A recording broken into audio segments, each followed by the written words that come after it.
For me, salvation is not a place of comfort, however good that place might feel, but a place of safety, contentment, a place where the physical, emotional, or intellectual that is free of external voices and a couple of internal ones as well.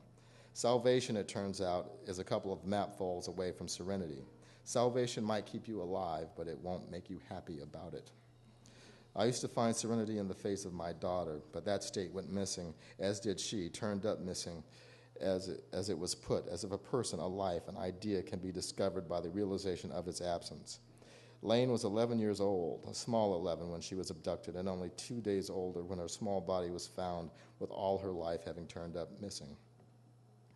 She had been too young to truly imagine death, too young to have understood enough of life to cherish it, but old enough to have taught me to do so, the lesson having been given with no fanfare, bells, singing, but quietly, and so in a strange fashion, like a self-slap to the forehead, as if to say, oh yeah, that's why we're here. Now it is as if I have turned around to find the chalkboard erased of all that matters, the only remaining mark somehow indicating the date. Lane had been standing in the front yard of her mother's house, just as she had 1,000 times. There had no doubt been a light, maybe cool breeze, and perhaps a cloud had drifted in front of the sun. Charlotte had seen the child there, leaning on her bicycle, and just minutes later the bicycle was there alone, laid on the grass between the uneven sidewalk between the street and that strip of land which could have belonged to the city or to Charlotte, a place where the child had never laid her bicycle before.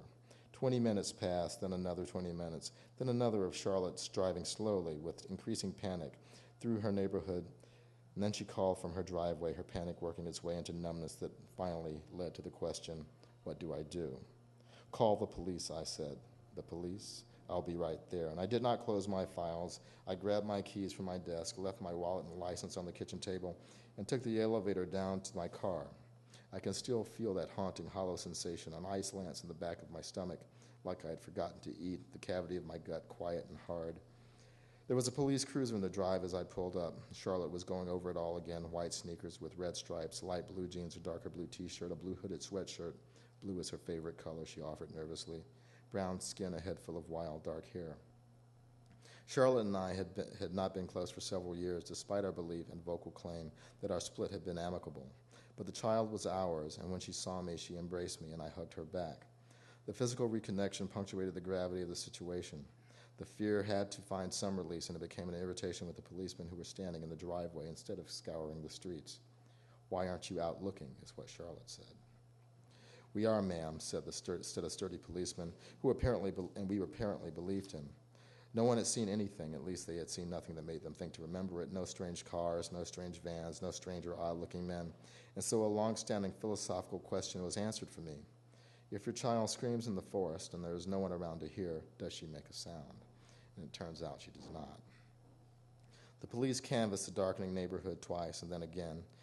There was no so-called Amber Alert because there was no car description to release to the public. Charlotte went back into her house, I believe, to search for the 1,000th time, and I drove the same pavement over and over until I became the strange and suspicious car that residents might recall. I returned to Charlotte's house at night to find her being comforted by her boyfriend, a nice enough fellow who was in way over his head now. He stood there while fear and familiarity combined to bring Charlotte and me close once again, and yet not really, as none of the concerned rightly ever became for the fear and pain of the other. We wanted only our daughter, more precisely, to emphasize the division. She wanted her daughter, and I wanted mine. I had to give Buck or Chuck or whatever his name was credit because he hung in there, fetching water and peering out the window and at the idle telephone. He fell asleep in a stuffed chair while Charlotte drank pot after pot of tea and I paced. The next day came with far too clear a morning, and Charlotte peed with the door open and watched the phone. The police came early to tell us that they had no reason to be there so early, and so they left, and the day stretched out like a tedious exercise of clock watching. The boyfriend and I drove our separate cars in widening circles of desperation, and though he was in another place altogether, I decided that I liked him and hoped that Charlotte would be happy with him, and then I realized that all my thinking was merely an act of self-preservative distraction.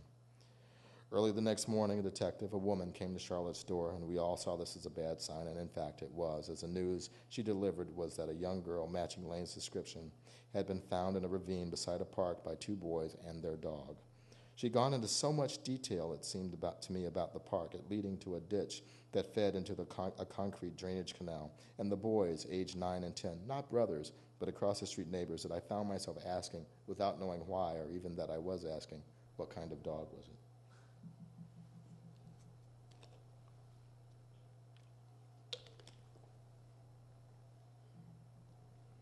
I come from a nation of stupid fucks. And by association, at least, if not genetic inevitability, a sobering and sickening thought, I must be a stupid fuck as well. The stupid fucks of my country elected a king stupid fuck, and he ruled with stupid fuck glory and majesty, a stupid fuck for the ages, who in a more fair time might have been successful as the man who follows the circus parade with a shovel, but probably not. The stupid fuck was elected by stupid fucks and supported by stupid fucks and even occasionally fell out of favor with stupid fucks. But stupid fucks, being stupid fucks, either forgot or forgave and again loved the king stupid fuck, who loved war and money and butchering the English language while chewing at the inside of his cheek. Polluting the air with slogans like, if you can't find your enemy, create one, and when in doubt, fear and hate. Though my favorite unused one is, it's us against them, it's just too bad we're not all us. But I too am a stupid fuck, if for no other reason than for calling you a stupid fuck and expecting you to read on, and for writing this bit to open a larger bit that might or might not have anything to do with my entire project here, if indeed it is a project, a book, a mission, a work, a journal, or graffiti. Yes, graffiti. That is what it is. My message is scribbled across boxcars and bridges and the sheet metal fences encircling scrapyards. And so the evening came on, as every evening comes on, with the broken down, fatigued, and irretrievable day bending and breaking into small, insignificant, indiscernible pieces, with the babbling gas, squealing, and reverberations of the street collecting into a familiar drone, with all that bright and silvery promise that had come with the morning finally quietly agreeing merely to return tomorrow. I watched from the corner, sitting in my car, as the man whom had been called a suspect, labeled a prime suspect by police, whom had been designated as guilty as sin by the portly district attorney with the weak chin, walked out and onto the not-so-busy but free street. He was not in any way an exceptional-looking person, did not look exceptionally evil, foul, depraved, dangerous, or degenerate, but he did look exceptionally guilty and blameworthy. This I could see from half a block away. He walked his uneven, not quite a limp stride, and then I was out of my car following, through Chinatown and then south, circuitously, like he had no destination in mind, like perhaps he had no mind, to a bar on 4th between Main and Spring, a place with a door shaped like a keyhole. He was a large man, and all I could imagine as I watched him hunched over the monkey-piss beer he had scratched enough change together to buy was the frame hunched over my fearful child, my terrified, lost, and confused baby, and at that second he was guilty without question, without doubt, without any appeal to a standard of guilt, guiltier than anyone had ever been, guilty of rape and murder and terror, and I was the cop and the judge and the jury and the executioner, and God was I filled with hatred, sweet, righteous hatred at that moment, his lips white with the foam of his beer, and it really wasn't hate at all because I really felt nothing at all, just cold, steady, unwavering, and unswerving focus, benumbing, bitter, ice-cold resolve, and there he was, and I was God, God was I God. I wondered at the medieval distinction between contrition and attrition, and imagined myself in the long line of corrupt, praetorian, but infallible and divinely touched popes, drawing on my boundless treasury of merit to exact proper penance. This man, this guilty man, would not feel sorrow for his loss of love of a God, a convenient myth or not, but he would feel sorrow. This I would see to, sorrow at least for the pain and suffering that he himself would experience. I would see to that.